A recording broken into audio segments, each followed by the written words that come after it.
The woman who stepped off the train that morning carried a secret heavier than the suitcase in her hand, and before the sun set over the Montana prairie, Wyatt Mercer would realize he had invited a stranger into his life who intended to change every rule he lived by. The train whistle faded into the cold spring air as Wyatt stood beside the small wooden platform, hat pulled low against the wind.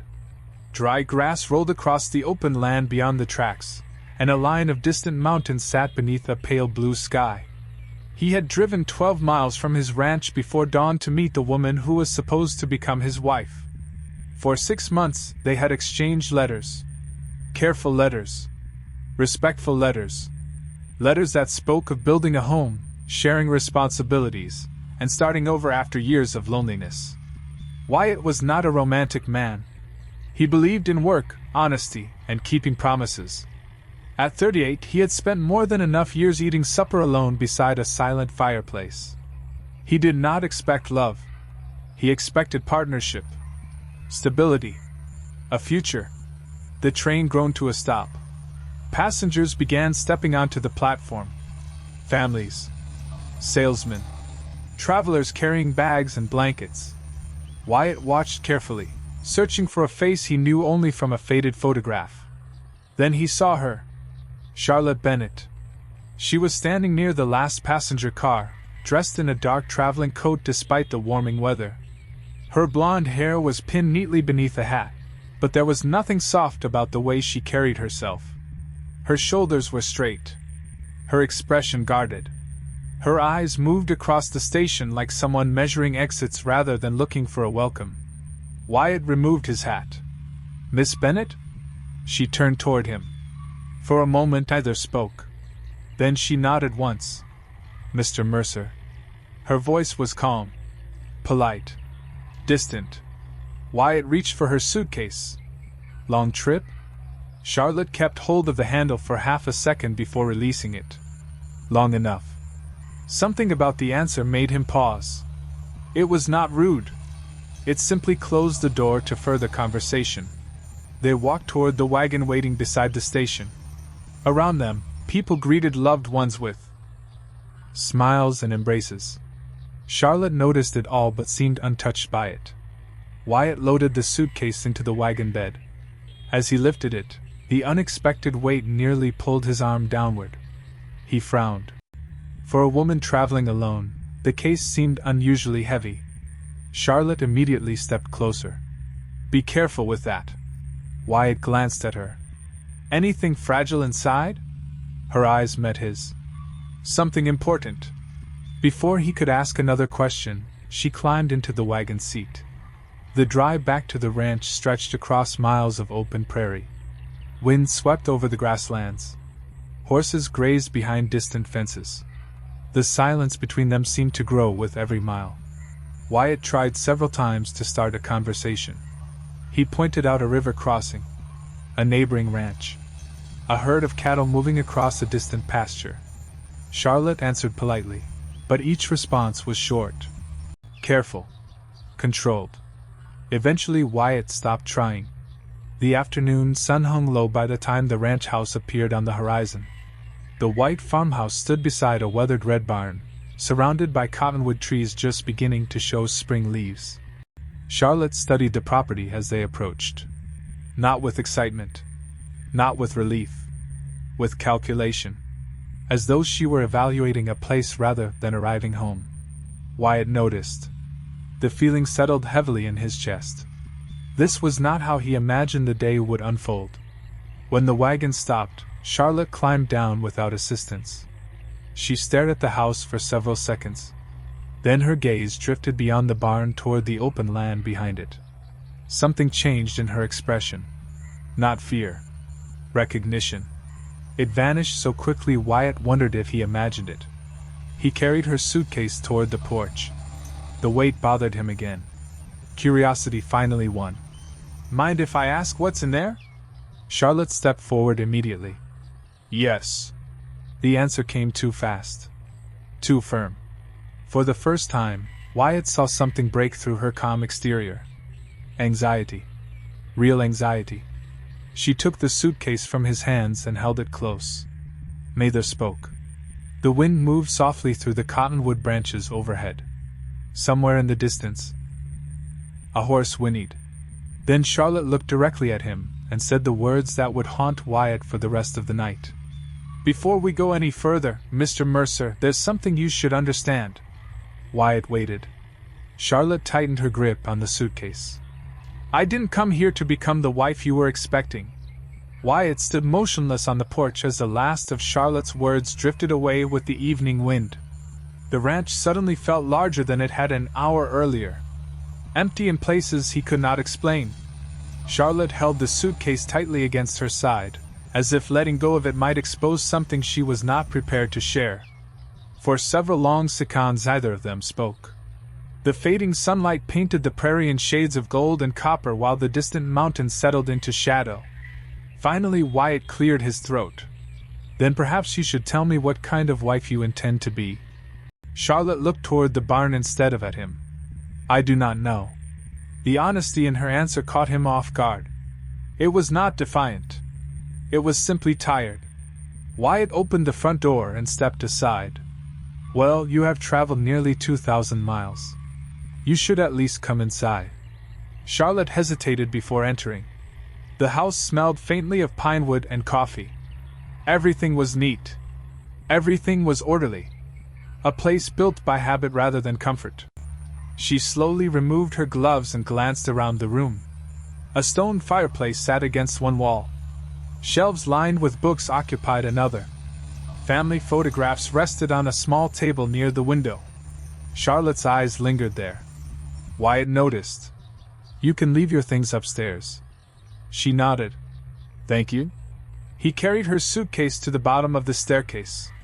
The moment he reached for it, Charlotte immediately took hold of the handle again. The reaction was so quick it almost seemed instinctive. Wyatt raised an eyebrow. "I can manage the stairs." "I know." Charlotte softened her tone slightly. "But I would rather carry it myself." Wyatt stepped back. "As you wish." She disappeared upstairs, leaving him alone in the quiet house. Several minutes later he heard a door close overhead. Then silence returned. The kind of silence he had lived with for years. Yet somehow it felt different now. Less familiar. More uncertain. As dusk settled across the ranch, Wyatt prepared supper. Nothing fancy. Beef stew left from the previous evening and fresh bread from town. He placed 2 bowls on the table. The simple act felt strange. He could not remember the last time another place setting had occupied that side of the table. When Charlotte finally came downstairs, she had changed into a plain blue dress. Her hair remained pinned neatly back. She looked less like a traveler now and more like someone trying very hard not to belong anywhere. They sat across from one another. The ticking clock on the mantel seemed unusually loud. Wyatt broke the silence first. "You must be hungry." Charlotte offered a faint smile. "I am." She took a spoonful of stew and nodded politely. "It is good. Mrs. Harper in town made it." "Then Mrs. Harper deserves the compliment." For the first time, Wyatt almost smiled. The conversation faded again. Charlotte ate slowly, carefully. Not because she disliked the meal. Because her thoughts seemed somewhere far away. After several minutes Wyatt noticed something missing. A small velvet box rested beside her plate. The wedding ring he had purchased weeks earlier lay inside. Untouched. Charlotte followed his gaze. Neither moved. Neither spoke. Then quietly, she closed the box and pushed it away. The gesture was gentle, respectful. Yet it landed heavier than any harsh words could have. Wyatt stared at the box for a moment before looking back at her. "You do not want to wear it." Charlotte lowered her eyes. "Not yet. Because you do not trust me?" She looked up. The firelight reflected softly in her blue eyes. "Because I do not trust promises." The answer hung between them. Wyatt leaned back in his chair. He wanted to argue.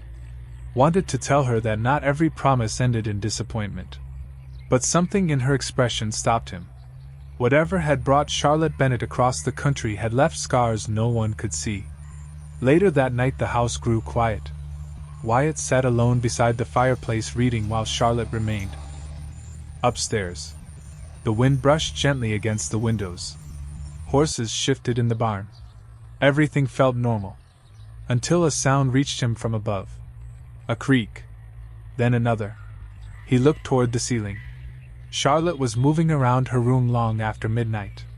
Curious despite himself, Wyatt stepped outside beneath the moonlit sky. The upstairs window glowed softly with lamplight. A silhouette crossed the curtain. Charlotte stood beside the window holding something long and narrow. For a brief moment the object caught the light. Metal reflected in the darkness. Wyatt froze. His heartbeat slowed. The heavy suitcase suddenly made sense. Upstairs, in the room of the woman who refused to wear his ring, Charlotte Bennett carefully opened the suitcase and revealed the one thing she had protected more fiercely than anything else since arriving in Montana: a revolver wrapped inside a folded wool blanket. Wyatt remained outside for a long time after the curtain moved and the reflection disappeared from the upstairs window. The night air carried the scent of fresh earth and distant pine. Somewhere beyond the barn, a horse shifted in its stall. Normally those sounds brought comfort. Tonight they only deepened the questions turning through his mind. A revolver was not unusual in Montana. Nearly every rancher owned one. Travelers often carried one for protection. Yet something about the way Charlotte had hidden it troubled him. It was not the weapon itself. It was the fear behind it. The next morning arrived cool and bright. Sunlight spilled across the prairie as Wyatt stepped onto the porch with a mug of coffee in his hand. The ranch was already awake. Cattle moved through the eastern pasture. A pair of hawks circled overhead. Everything looked exactly as it had the day before Charlotte arrived. Everything except the woman standing beside the corral fence. She was watching the horses. Her blonde hair glowed in the morning light, stirred gently by the breeze. For the first time since arriving, she seemed relaxed. Almost peaceful. Wyatt approached quietly. "Do you ride?" Charlotte glanced at him. "A little." "A little usually means either very well or not at all." To his surprise, a faint smile appeared. "Then perhaps very well." Wyatt noticed how quickly the smile vanished. Like something she no longer allowed herself. They walked toward the barn together. Inside, sunlight filtered through the wooden slats, painting long golden stripes across the floor. The familiar scent of hay and leather filled the air. Charlotte moved slowly through the barn, studying every corner. Not like a guest. More like someone searching for something. Wyatt pretended not to notice. "This place has been here nearly 30 years," he said. "My father built most of it himself." Charlotte ran her fingers lightly across one of the support beams. "It feels strong. It survived 3 bad winters and 1 flood. Then it must be." For a moment silence settled between them again. Then Charlotte's attention shifted toward the back of the barn. Her expression changed. Wyatt followed her gaze. Beyond the open doors, a narrow path led toward a small grove of cottonwood trees behind the ranch. Charlotte stared at it with unusual focus. "What is back there?" she asked. Wyatt hesitated. Very few people ever asked that question. "Just part of the property." Charlotte looked at him, waiting. Something in her eyes suggested she already knew he was not telling the whole truth. Finally Wyatt sighed. "There is a family cemetery." Charlotte's face softened. "Someone important?" Wyatt looked toward the trees. The answer felt heavier than it should have after all these years. "My daughter." The wind seemed to disappear. Even the horses grew quiet. Charlotte lowered her eyes immediately. "I am sorry." Wyatt nodded once. Usually that was where conversations ended. People offered sympathy. Then they changed the subject. Charlotte did not. "How old was she?" The question surprised him. Most people avoided details. Perhaps because details made grief feel real. 6 years old? Wyatt answered quietly. Charlotte looked back toward the grove. "That is too young." "Yes." Neither spoke for several moments. Then Charlotte asked something no one had asked in years. "What was her name?" Wyatt felt his chest tighten unexpectedly. Abigail. Saying it aloud still carried weight. Charlotte repeated the name softly. Abigail. As though she wanted to remember it. As though it mattered. Wyatt turned away before she could see the emotion in his eyes. He had spent years protecting old wounds with silence. Yet somehow this woman who refused to wear his ring had reached one without even trying.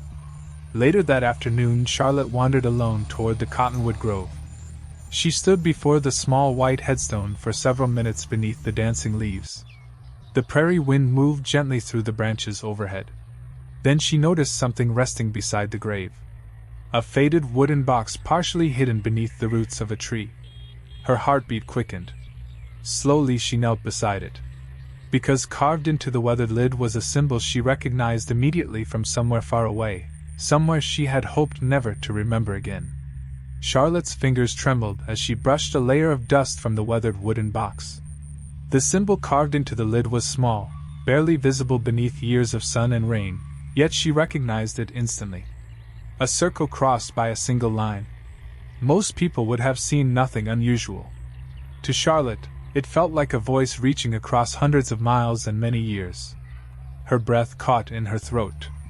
Slowly she looked around the grove. Cottonwood leaves whispered overhead. Sunlight drifted through the branches and danced across Abigail's white headstone. Everything appeared peaceful. Ordinary. Yet the symbol was impossible to ignore. She had seen it before. Not in Montana. Not anywhere near this ranch. She had seen it in Boston, carved into the corner of an old ledger hidden inside her father's study. The memory returned so suddenly that she almost stepped backward. Charlotte quickly lowered the lid without opening the box. Instinct told her to leave it alone. Another instinct urged her to open it immediately. Before she could decide, the sound of approaching footsteps reached her ears. She stood at once. Wyatt emerged from the trees carrying a bucket in one hand. His expression softened when he saw her beside Abigail's grave. "I thought I might find you here," he said quietly. Charlotte forced her hands to remain still. "It is beautiful." Wyatt nodded. She liked this place. Used to spend hours collecting leaves and pretending she was exploring new countries. A faint smile touched his face before fading. Charlotte looked at the headstone again. "She sounds brave." She thought she was. Wyatt set down the bucket and knelt beside a patch of flowers growing near the grave. Truth is, she was afraid of thunderstorms and hated sleeping alone. Charlotte found herself smiling despite the weight pressing against her chest. That sounds more believable. Wyatt glanced up. Most people remember the perfect version of someone after they are gone. He carefully pulled a few weeds from the soil. "I try to remember the real one." The honesty of the statement lingered between them. Charlotte watched him work. There was no performance in his grief. No attempt to gain sympathy. He simply loved his daughter and missed her. Somehow that made it harder to look away. After a while, Wyatt noticed the wooden box partially hidden beneath the tree roots. "You found Abigail's treasure chest." Charlotte immediately turned toward him. "Treasure chest?" "That is what she called it." Wyatt chuckled softly. She filled it with rocks, feathers, buttons, and whatever else she decided was valuable that week. Relief washed through Charlotte so quickly that she nearly laughed. "Nothing important?" Wyatt shook his head. "Only to a 6-year-old girl." Charlotte stared at the box again. The symbol still troubled her, but perhaps it was coincidence. Perhaps she was seeing connections that did not exist. Wyatt stood and brushed dirt from his hands. "You can open it if you want." Charlotte hesitated. "Would that be all right?" Abigail would have liked that. Slowly she knelt and lifted the lid. Inside lay a collection of small childhood treasures. A blue ribbon. Several polished stones. A tiny wooden horse missing one leg. Charlotte released a quiet breath. Then she noticed something hidden beneath the objects. Folded carefully in the bottom corner rested a yellowed piece of paper. Her heartbeat quickened. Wyatt frowned. "I do not remember that being there." Charlotte unfolded the paper carefully. Most of the writing had faded. Only a few words remained clear enough to read. The moment her eyes found the name written near the bottom, all the color drained from her face. Because the name was not Abigail's. It was the name of the man Charlotte had spent years trying to escape. Charlotte stared at the faded paper while the world around her seemed to fall silent. The breeze moving through the cottonwood leaves disappeared. The distant sound of cattle vanished. Even the sunlight felt colder. The name written near the bottom of the page was unmistakable.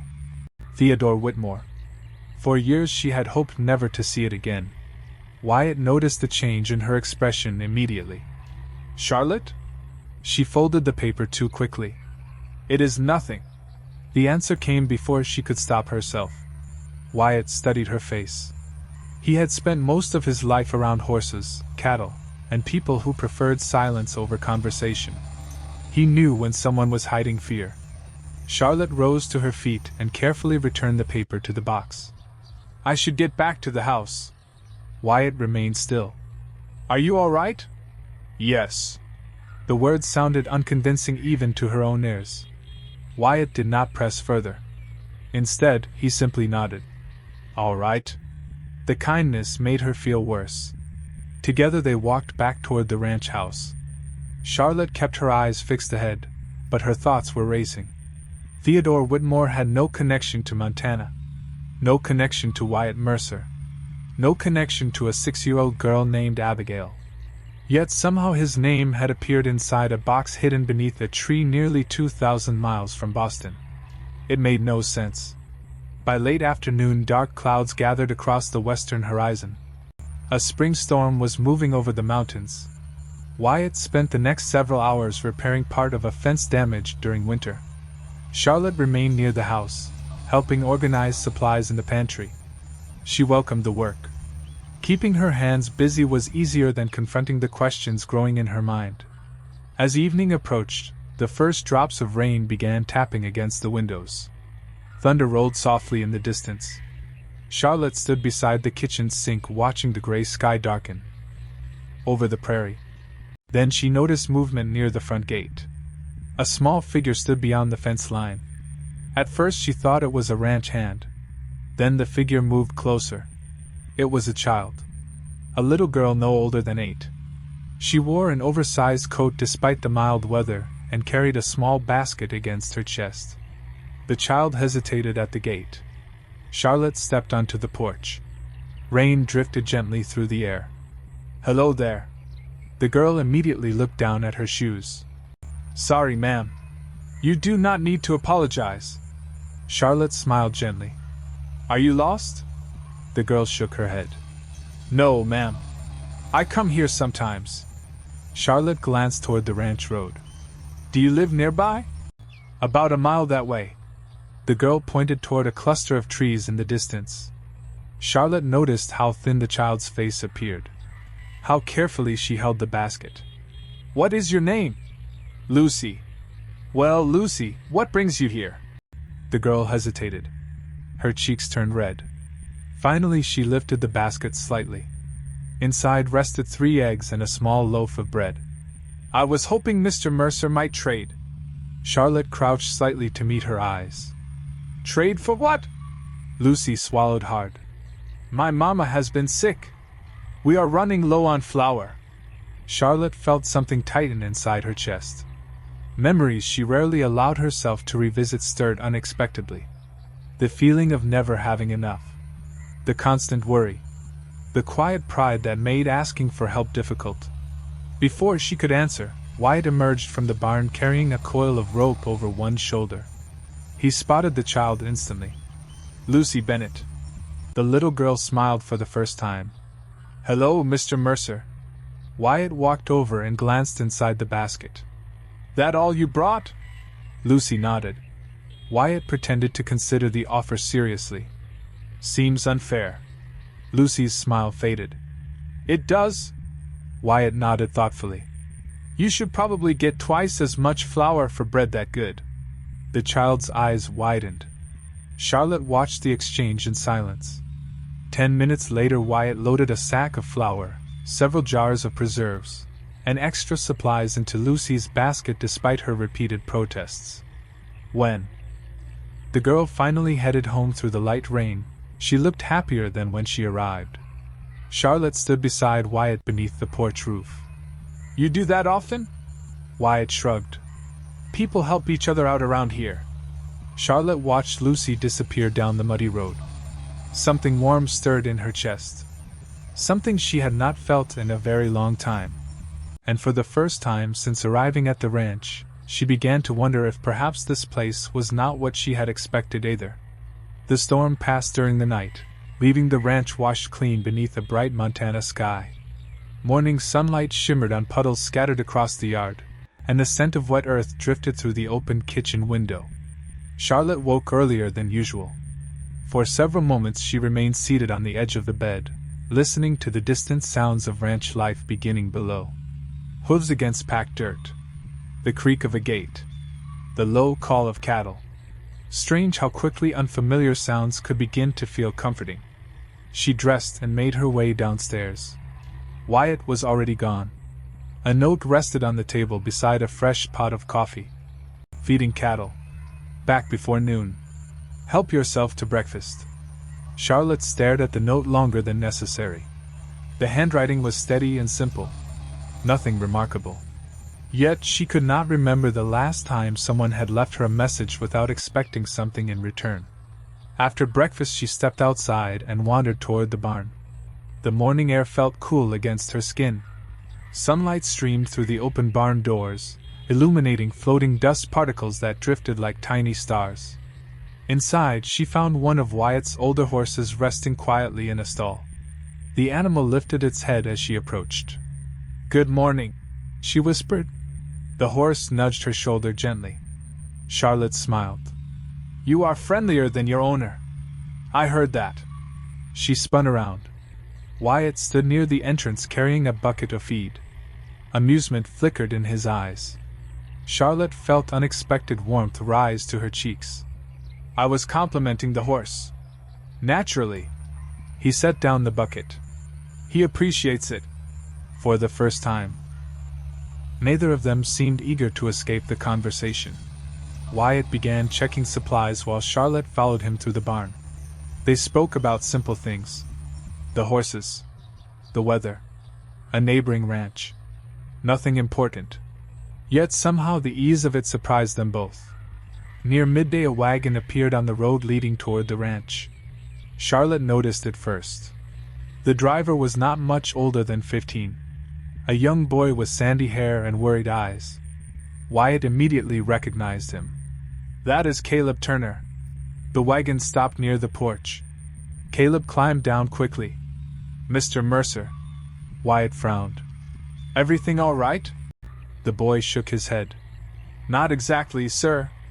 His gaze dropped toward the ground. "It is my little sister." Charlotte stepped closer. "Lucy?" Caleb nodded. "She woke up sick this morning. Mama is worried." Charlotte felt concern tighten in her chest. Only yesterday the little girl had been smiling beneath the rain. "Has a doctor seen her?" Caleb shook his head. "Dr. Wallace is nearly 20 miles away. I am heading there now." Wyatt did not hesitate. "Take my horse. He is faster than your wagon." Caleb's eyes widened. "Sir, I could not." "You could." Wyatt was already walking toward the stable. "And you will." Within minutes the horse was saddled and ready. Caleb thanked him repeatedly before riding away down the road. Charlotte watched until he disappeared beyond the hills. "You trust people easily," she said quietly. Wyatt adjusted the brim of his hat. "No." Charlotte looked at him. "Then why help everyone?" Wyatt considered the question. "Because life gets hard enough without making people face it alone." The answer settled deep inside her. Hard enough without making people face it alone. Such a simple thought. Yet it felt completely foreign. For years Charlotte had survived by depending on no one. Trusting no one. Expecting disappointment before kindness had a chance to appear.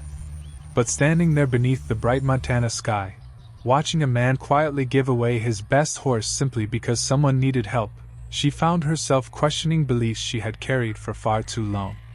Later that afternoon, Charlotte walked alone toward the cottonwood grove once more. She told herself she wanted fresh air. Nothing more. Yet her feet carried her directly to Abigail's grave. The wooden box remained beneath the tree exactly where she had left it. Slowly she knelt and opened it again. This time she reached for the folded paper immediately.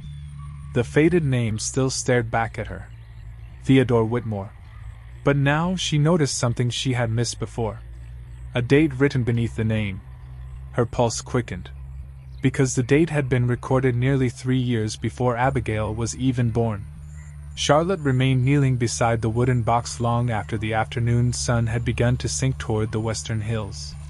The faded paper rested in her hands. Theodore Whitmore. The date beneath his name refused to make sense.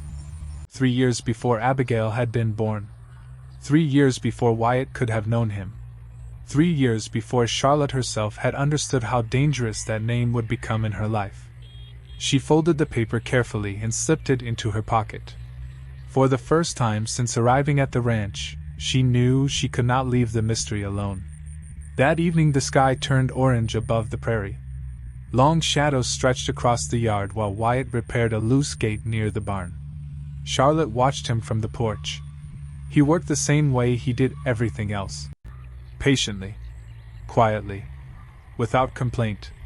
It made what she needed to do feel even harder. Finally she walked toward him.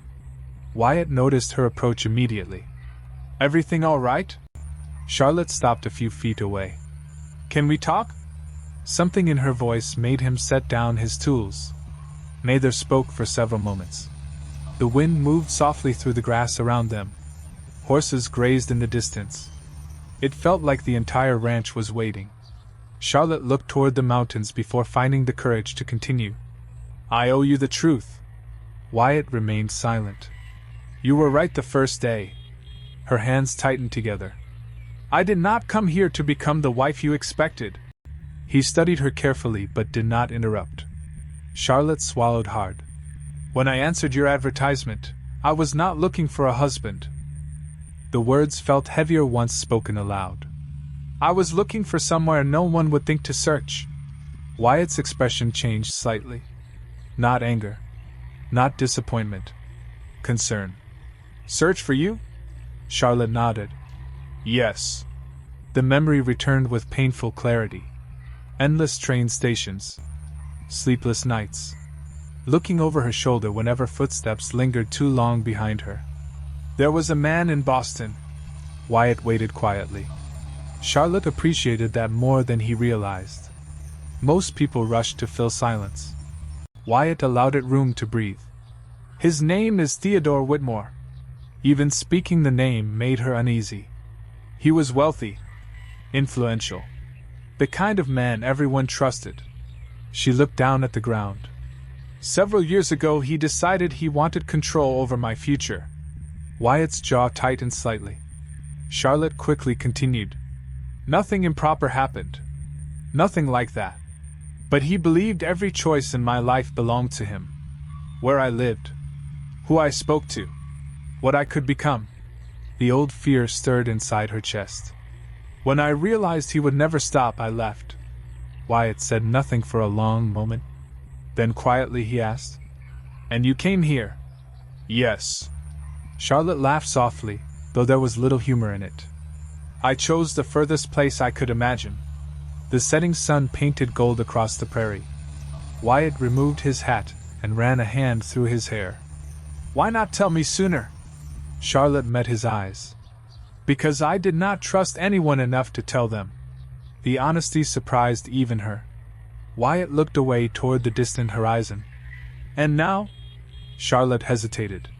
That question mattered more than she expected. "Now I am trying." The silence that followed felt different. Softer. Less guarded. For the first time since arriving, she felt as though she had stopped running, if only for a moment. Then Wyatt spoke. "Charlotte." "Yes?" "You are safe here." The words were simple. Yet something inside her nearly broke hearing them. Because no one had ever said them before and meant them. Tears threatened unexpectedly. She blinked them away. Wyatt pretended not to notice. It was a kindness she would not forget. As darkness settled over the ranch, Charlotte returned to the house feeling lighter than she had in years. But upstairs, after lighting her lamp, she reached into her pocket for the folded paper again. This time she examined every faded line. Her heart stopped when she noticed writing hidden along the edge of the page that she had missed before. Barely visible beneath age and water stains were 4 words written in different handwriting. 4 words that changed everything. Find the Montana witness. Charlotte barely slept. The folded paper remained beside her lamp long after midnight, its faded words refusing to leave her thoughts. Find the Montana witness. The sentence felt less like a note, and more like a warning that had traveled across years to reach her. Outside, the prairie wind brushed softly against the house. Floorboards creaked. Somewhere in the distance a coyote called into the darkness. Yet none of it quieted the questions growing inside her mind. By morning, dark clouds had gathered over the mountains. A cold front was moving in from the west. Wyatt noticed her distracted expression during breakfast but chose not to press. He had learned enough about Charlotte to recognize when she was carrying something heavy. Some burdens needed time before they could be shared. Shortly after noon they rode out together to inspect fencing along the northern pasture. The sky hung low and gray above them. Grass rippled beneath the wind in endless waves. For several miles they traveled mostly in silence. Charlotte found herself watching Wyatt more than the landscape. There was something steady about him. Something dependable. He never demanded answers. Never pushed. He simply remained present. The realization unsettled her more than she cared to admit. People like that were dangerous in their own way. They made trust seem possible. By late afternoon snow began falling unexpectedly. Not a blizzard. Not yet. But enough to turn the distant hills white. Wyatt looked toward the darkening horizon. We need shelter. Charlotte followed his gaze. A small line cabin sat near the edge of the pasture less than a mile away. Together they guided the horses through the strengthening wind and reached the cabin just as the storm intensified. The structure was simple. 1 room. A stove. 2 chairs. A narrow bunk along the wall. Wyatt quickly lit a fire while Charlotte brushed snow from her coat. Soon warmth spread through the small space. The storm rattled against the windows, sealing them inside a world of firelight and falling snow. For a while neither spoke. The crackling stove filled the silence. Then Charlotte glanced toward Wyatt.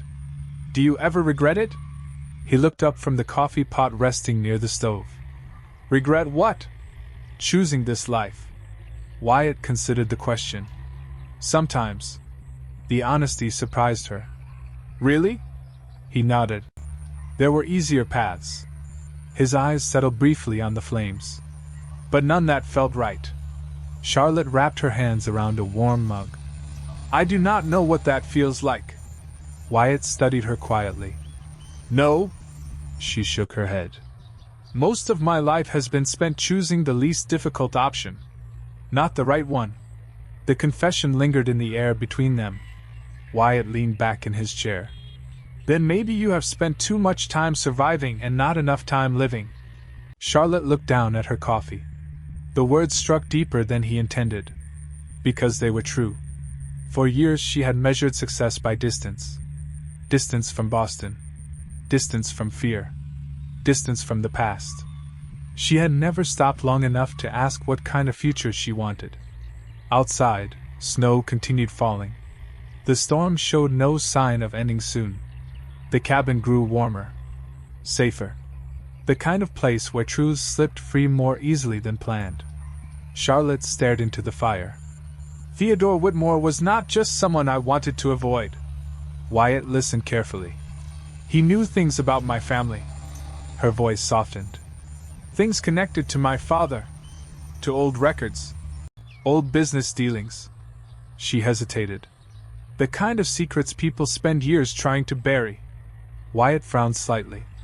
And you think those secrets are connected to Montana? Charlotte reached into her coat pocket and removed the folded paper. She handed it to him. Wyatt opened it slowly. His expression changed as he read the faded words. Neither spoke for several moments. Then Wyatt looked up. You found this in Abigail's box? Yes. The storm groaned against the cabin walls. Firelight flickered across Wyatt's face. Finally, he folded the paper and handed it back. Then someone wanted it hidden. Charlotte nodded. But why here? Before Wyatt could answer, a sudden memory surfaced. His eyes narrowed. Charlotte. What is it? He stared toward the snow-covered window. 3 years before Abigail was born. His voice grew quieter. That was the same year a stranger stayed at this ranch for nearly a month. Charlotte felt her pulse quicken.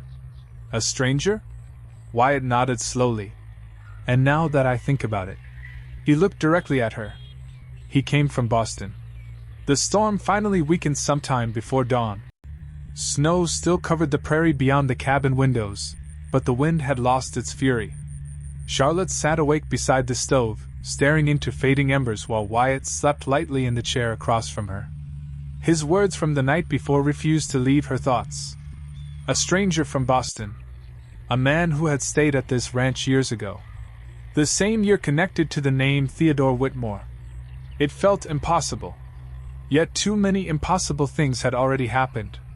When morning arrived, they rode back to the ranch beneath a sky washed clean by snow. The world glittered white beneath the sunlight. Every fence post wore a cap of ice. Every tree branch sparkled. For a brief moment, the beauty of it almost made Charlotte forget the growing unease in her chest. Almost.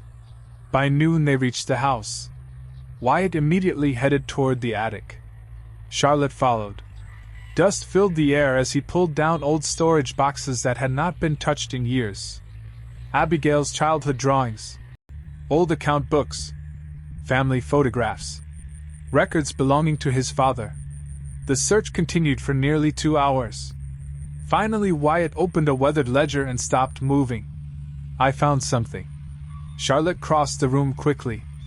Wyatt turned the book toward her. A guest registry. Names and dates written carefully in faded ink. Travelers. Ranch hands. Visiting merchants. Then halfway down one page appeared a single entry that made Charlotte's pulse quicken. Samuel Grayson. Boston, Massachusetts. Stayed 26 days. Spring 1878. Charlotte read the name twice. Not Theodore Whitmore.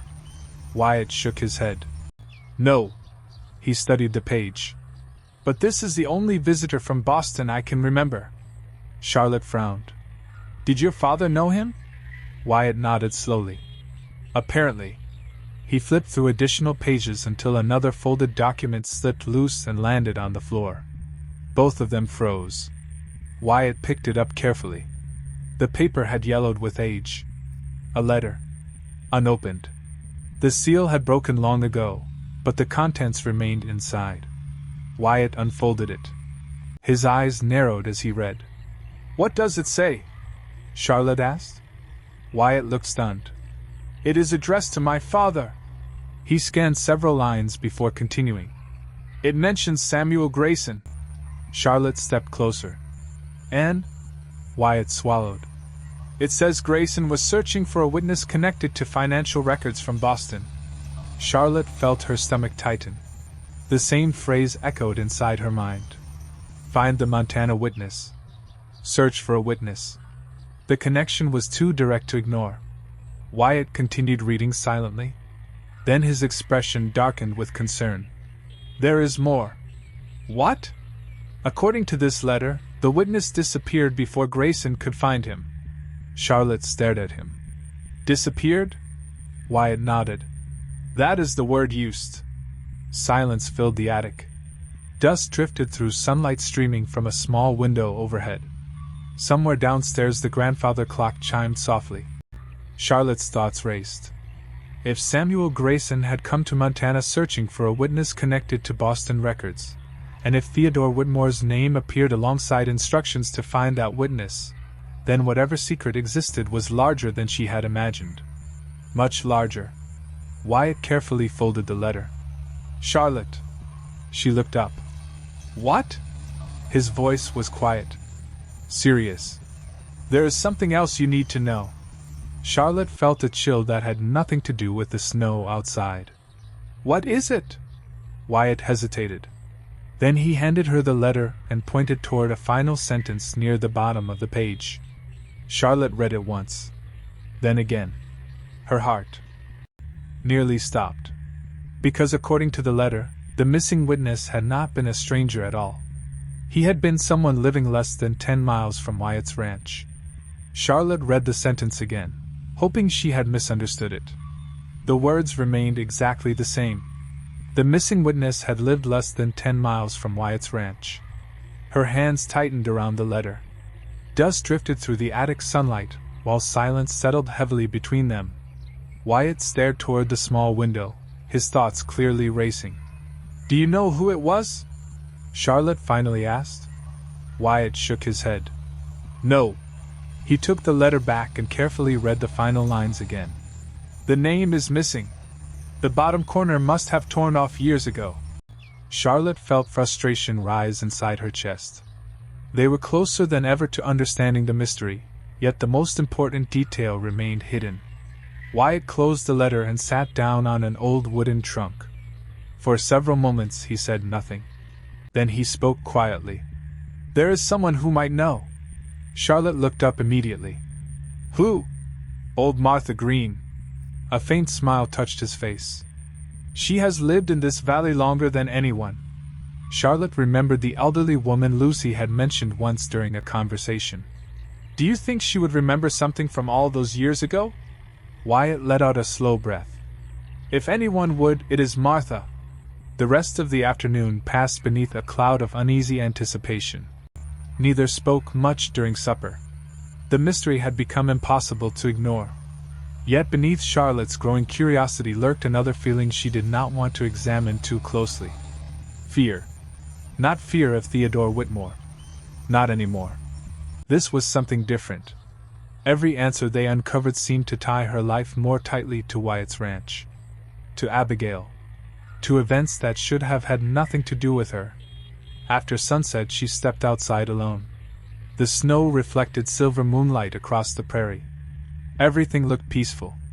The ranch house glowed warmly behind her. Smoke drifted from the chimney into the cold night sky. Charlotte wrapped her coat tighter around herself and walked toward the cottonwood grove. Abigail's grave rested quietly beneath the trees. She stopped before the small headstone and looked down. I think you are keeping secrets, she whispered. The words felt foolish the moment she spoke them. Yet standing there, she could not shake the feeling that the little girl had somehow left clues behind on purpose. The wind stirred softly through the branches overhead. Charlotte smiled sadly. If you know the answers, I wish you would tell me. A sound behind her made her turn. Wyatt stood several yards away. He had followed quietly enough that she never heard his approach. Talking to Abigail? He asked gently. Charlotte looked slightly embarrassed. Perhaps. Wyatt stepped closer. For a moment both of them stood beside the grave in silence. Then he spoke. She used to ask questions about everything. Charlotte glanced toward him. Everything? Everything. A small laugh escaped him. Why stars shine? Why birds migrate? Why some people are kind and others are not? His expression softened. She never stopped searching for answers. Charlotte looked back at the headstone. Maybe that is why I keep ending up here. The words surprised her. Wyatt did not laugh.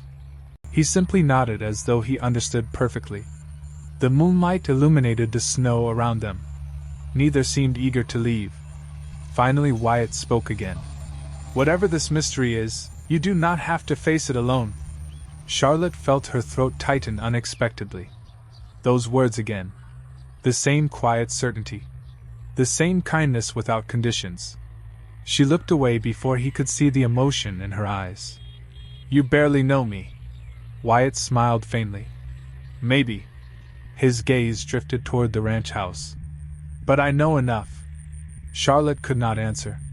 Because for the first time in years, part of her wanted to believe him. As they walked back toward the house, a lantern suddenly appeared on the distant road leading into the valley. Then a second lantern. Then a third. Wyatt stopped walking. Charlotte felt unease return immediately. 3 riders were approaching the ranch long after dark. And as the lights drew closer through the snowy night, Wyatt's expression changed in a way she had never seen before. Because he recognized at least one of them. The lanterns moved steadily through the darkness until the riders finally emerged from the snow-covered road and entered the glow of the ranch yard. Charlotte stood beside Wyatt beneath the porch light, her pulse quickening with every step the horses took. There were 3 men. The oldest rode in front. His white beard caught the lantern light, and his heavy wool coat hung nearly to his boots. The moment he dismounted, Wyatt's shoulders relaxed slightly. "Martha Green sent you?" Wyatt asked. The old man nodded. "She did." Charlotte glanced between them. "You know him?" Wyatt removed his hat. "This is Reverend Ellis Harper." Recognition flickered across the minister's face as he looked at Charlotte. "So you are the young woman Martha told me about." Charlotte blinked. "She knows about me?" The Reverend smiled gently. "Martha knows about everyone." The tension eased slightly. The other 2 riders began unloading supplies from their horses while Wyatt invited them inside. Soon the kitchen filled with the smell of coffee and melting snow. The old minister sat at the table while Charlotte and Wyatt listened carefully. "Martha is 91 now," Reverend Harper explained. "Travel is difficult for her during winter weather. But when I told her about the name Samuel Grayson, she became very interested." Charlotte leaned forward. "She remembers him?" "Very clearly." The minister reached into his coat pocket and removed a folded sheet of paper. "She asked me to deliver this." Wyatt opened it first. The handwriting was shaky but readable. Several paragraphs filled the page. As Wyatt read, his expression slowly changed from curiosity to disbelief. "What is it?" Charlotte asked. Wyatt handed her the letter. Charlotte's eyes moved quickly across the lines. Martha Green remembered Samuel Grayson arriving in the valley many years earlier. She remembered him asking questions, visiting ranches, speaking with local families, searching for a man named Henry Walker. Charlotte stopped reading. "Henry Walker?" Reverend Harper nodded. "That was the witness." Silence filled the room. The mystery that had seemed impossible only days earlier was finally taking shape. "Who was he?" Charlotte asked. The minister folded his hands together. "According to Martha, Henry Walker worked as a surveyor. He spent years traveling between Montana and the East Coast. One winter he returned carrying documents he refused to discuss." Charlotte felt a chill move through her chest. "Boston documents?" "Possibly." Reverend Harper nodded. "No one knew for certain." Wyatt stared at the table. "What happened to him?" The minister sighed softly. "That is where things become strange." Snow tapped lightly against the kitchen window. The room seemed smaller suddenly. Quieter. A few weeks after Samuel Grayson arrived searching for him, Henry Walker vanished. Charlotte exchanged a glance with Wyatt. The story matched the old letter exactly. Yet something still felt incomplete. "Did anyone ever find him?" she asked. Reverend Harper hesitated. "No." Charlotte lowered her eyes. Another dead end. Another missing piece. Then the minister continued. "But they found something else." Her head lifted immediately. "What?" The old man reached into his pocket once more. This time he removed a small leather notebook worn smooth by age. Wyatt stared at it. Charlotte felt her breath catch. "Martha kept this all these years," Reverend Harper said quietly. "She believed it might matter someday." He placed the notebook on the table between them. The leather cover was cracked, weathered, familiar. Charlotte recognized the symbol embossed faintly in the corner at once. The same symbol she had seen on the wooden box beneath Abigail's tree. The same symbol she had once seen hidden inside her father's study in Boston. Her hands began to tremble. Wyatt noticed immediately. "Charlotte?" She barely heard him. Slowly she opened the notebook. Most pages were blank. Several had been damaged by moisture. Then she reached the final entry. A single sentence had been written in hurried handwriting across the bottom of the page. Charlotte read the words once. Then again. Her face turned pale. Because the final sentence was not addressed to Samuel Grayson. It was not addressed to Henry Walker. It was addressed to someone else entirely. It was addressed to Charlotte's father. Charlotte stared at the final sentence until the words blurred together. Her father. The notebook had been written decades ago, hundreds of miles from Boston, yet somehow his name appeared at the end of a mystery buried in Montana soil. The kitchen fell silent around her. Reverend Harper watched with concern while Wyatt waited patiently beside the table. Finally Charlotte lowered the notebook. "I do not understand." Her voice sounded smaller than she intended. Reverend Harper leaned forward slightly. "What does it say?" Charlotte swallowed hard and read the sentence aloud. "If anything happens to me, make certain Benjamin Bennett learns the truth." The words lingered in the room. Wyatt immediately recognized the significance. Benjamin Bennett. Charlotte's father. Not Theodore Whitmore. Not Samuel Grayson. Her father had been connected to the witness all along. Charlotte slowly closed the notebook. Memories surfaced one after another. Her father staying awake late into the night. Locked drawers he never explained. Conversations that ended the moment she entered a room. For years she had assumed he was simply a private man.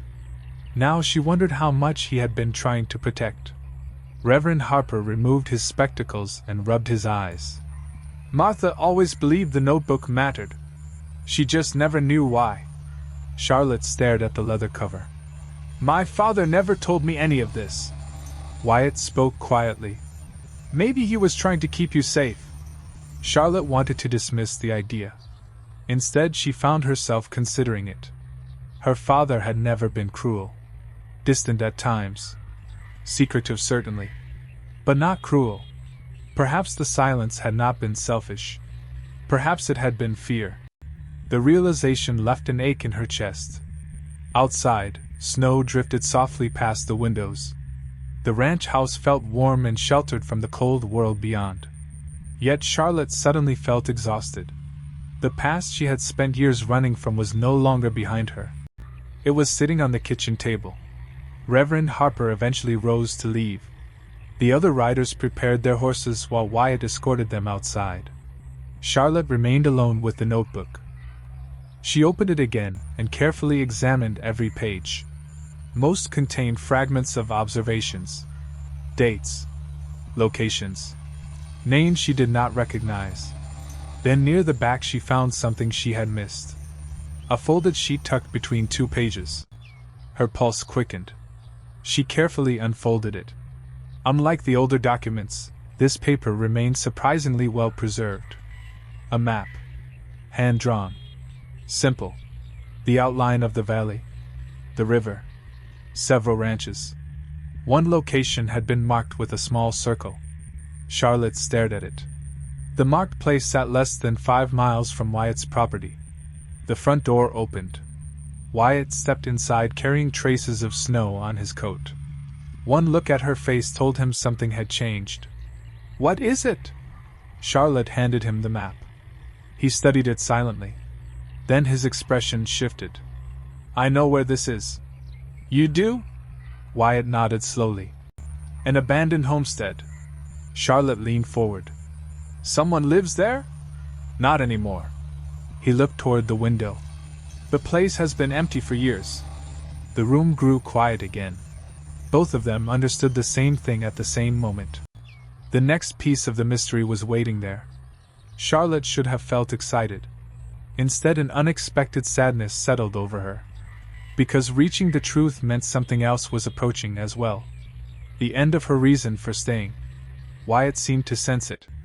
He pulled out a chair and sat across from her. "Whatever we find tomorrow changes nothing." Charlotte looked up. "What do you mean?"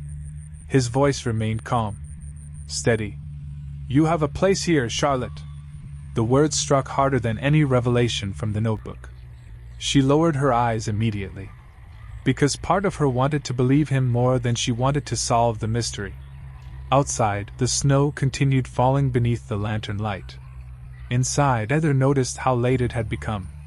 And somewhere beyond the dark hills, hidden within an abandoned homestead marked on a forgotten map, the final answer had been waiting for them all along. The next morning dawned clear and bright. The storm had passed completely, leaving the valley covered in fresh snow that shimmered beneath the rising sun. Charlotte stood on the porch wrapped in her coat, watching golden light spread across the prairie. For the first time since arriving in Montana, she felt strangely calm. The answers she had spent years searching for were finally within reach. Yet standing there beside Wyatt's ranch, she realized something unexpected. The mystery no longer mattered as much as it once had. Because somewhere along the way, this place had become more than a hiding place. It had become home. By mid-morning she and Wyatt followed the map toward the abandoned homestead. The journey took less than an hour. Snow crunched beneath their horses' hooves as they crossed rolling hills and frozen grasslands. Eventually a small weathered cabin appeared near the edge of a stand of pine trees. Time had not been kind to it. The roof sagged slightly. The fence had nearly disappeared beneath years of neglect. Yet the structure remained standing, waiting. Wyatt dismounted first. Together they stepped inside. Dust covered every surface. Sunlight streamed through cracks in the walls. For several minutes they searched quietly. Then Charlotte noticed something unusual beneath an old table. A loose floorboard. Her heartbeat quickened. Wyatt helped lift it carefully. Beneath the board rested a small metal box. Neither spoke. Charlotte slowly opened the lid. Inside lay several documents wrapped in oilcloth. Time had yellowed the pages, but they remained readable. She unfolded the first document. Then another. And another. By the third page, tears filled her eyes. The records revealed everything. Years earlier, Henry Walker had uncovered evidence proving that several powerful businessmen had been hiding financial dealings through false records and secret agreements. One of the men connected to those records had been Theodore Whitmore's father. Samuel Grayson had come west searching for proof. Henry Walker had hidden copies before disappearing. And Charlotte's father, Benjamin Bennett, had been the one person Samuel trusted to receive the truth. Charlotte sat quietly on the cabin floor while sunlight illuminated the pages spread around her. All those years. All those questions. Her father had never been hiding secrets. For his own benefit. He had been protecting evidence entrusted to him. Protecting others. Protecting her. A single folded letter rested at the bottom of the box. This one was addressed directly to Benjamin Bennett. Charlotte opened it carefully. The handwriting was faded but familiar. She read every word slowly. The letter thanked her father for his integrity. It spoke of courage. Of choosing honesty even when it carried a cost.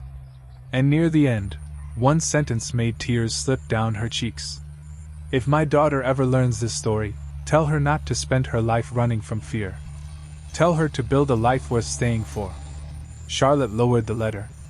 For a long time neither she nor Wyatt spoke. Finally he sat beside her. Not too close. Just close enough. The way he always had. Steady. Patient. Present. Charlotte laughed softly through her tears. My father spent years trying to tell me something, and somehow I had to travel across the country to hear it. Wyatt smiled. Sometimes people need a long road before they are ready for the message. The ride home felt different. Lighter. As though a burden carried for years had finally been set down. Spring arrived several weeks later. Snow melted from the valley.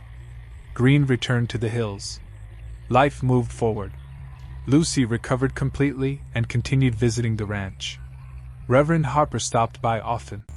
Martha Green sent letters filled with advice no one had requested. And for the first time in many years, laughter became a regular sound inside Wyatt's house. One warm evening Charlotte walked with Wyatt to the cottonwood grove. Abigail's grave stood beneath new leaves dancing in the breeze.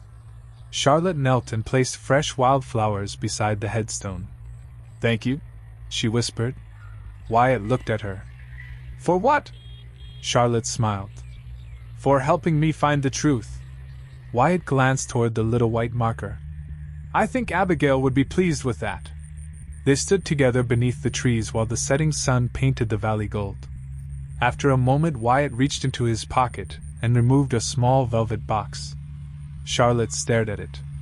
Then at him. His voice remained calm, though she could hear the emotion. Beneath it. The first time was an arrangement. He opened the box. The ring rested inside, catching the evening light. This time is a choice. Tears filled Charlotte's eyes again. Not from sadness. Not from fear. From peace. The kind she had spent years searching for. She took the ring and smiled. Then my answer is yes. As they walked back toward the ranch house, the windows glowed warmly against the fading sunset. Home. Not because she had traveled there. Not because she had hidden there. But because she had finally chosen to stay.